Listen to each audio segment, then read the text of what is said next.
Plateauing in the gym is one of the worst experiences people can come across. If you go into the gym, you want to see results, you want to consistently get better, and you want to see an ROI on all the effort that you're putting into.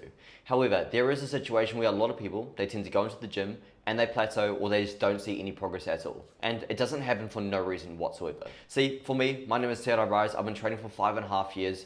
I've gone through stages where I've plateaued a lot, where I haven't plateaued, I've made a lot of progress, I haven't made a lot of progress, I messed up, but I also did everything correctly. See, throughout my experience, I was able to identify where I went wrong in regards to my plateaus, why I wasn't making progress, and it really came down to 3 simple things. Number 1, I wasn't training hard enough. Number 2, my nutrition just wasn't dialed to actually get me towards my goals. Well, number 3, I just wasn't taking my recovery seriously. So for today's video, I'm going to break down the second pillar based around nutrition, going over a few simple hacks, a few simple things you can implement today, and at the end of the day, give you more clarity around maybe why you're not making progress in the gym, and giving you a few actionable steps you can actually implement, again, today, to make sure you get out of that plateau. So with that being said, let's get into the video. Now, for a lot of people, it typically falls down to these 3 reasons. Number 1, you're not actually in a deficit. And I know it's so generic to say, but at the end of the day, it can be so true.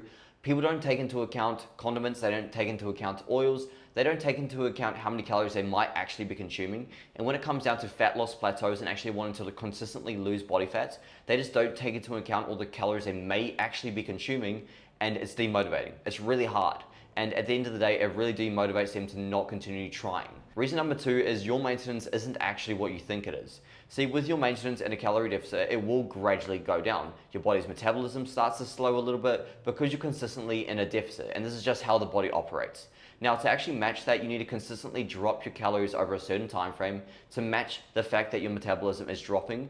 And just imagine at the end of this cut, so let's just say you start a cut from 1 month and then all the way down to 3 months, your calories will automatically be dropping, your metabolism will automatically dropping, and your maintenance at the very start of that cut compared to the very end of that cut will be completely different.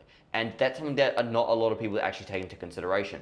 They might cut for 2 to 3 months, whatever it might be. And at the end of the day, if they don't drop their calories, they might actually be eating at their maintenance calories without even realizing it. Because again, their maintenance calories dropped due to their metabolism dropping. And then number 3, you're just not consuming enough protein. Sometimes you might go ahead and actually track everything and be very, very diligent about it, but there is always going to be the occasion where you might just eyeball a couple of things here and there. You might take a guess or so, but those guesses could lead to you being very, very deficient in your protein. And as we all understand, protein is essential when it comes down to building muscle, but also holding on to muscle when you are in a calorie deficit. But don't worry, I'm gonna quickly break down some actionable steps for you to do, and then give you a few simple hacks you can apply today. Step number 1, I want you to go ahead and diligently track every single meal that you're consuming. Aim for a baseline of calories. Once you have that baseline of calories, let's just say you take your estimated maintenance, whatever it might be. You take it, let's just say it's 2,500 calories, and that's what you think your maintenance is.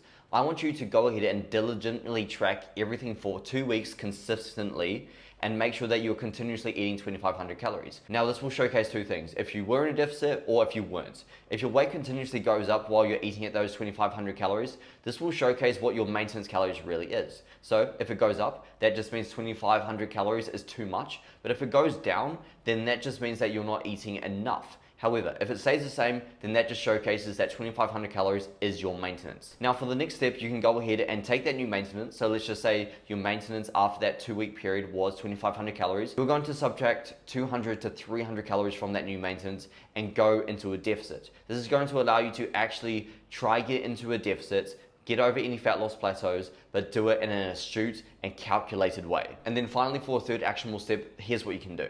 Simply take this simple equation, I'll put it up right here. All you need to do is just take your body weight in pounds, so if you do it in kilos, you can quickly convert that. Then go through the simple equation of 1 gram of protein will equate to 1 pound of ideal body weight. So if you're wanting to lose fat, let's just say you're wanting to go from 175 pounds all the way to 165 pounds, the amount of protein that you consume can be in between 175 and 165 grams of protein per day. Now, that will make sure that you're actually eating enough protein. And as I mentioned, if you're wanting to hold on to that muscle, that's going to be a very, very important thing. So if you can go ahead and do those 3 simple steps, track everything and be very diligent about it for 2 weeks, understand and figure out what your maintenance is. Next, after you have established your maintenance, drop your calories by 200 to 300, and then finally make sure that you are consuming enough protein within that calorie deficit. That is going to solve each and every single one of those key 3 problems that I quickly outlined as to why people typically come across fat loss plateaus in their fitness transformation.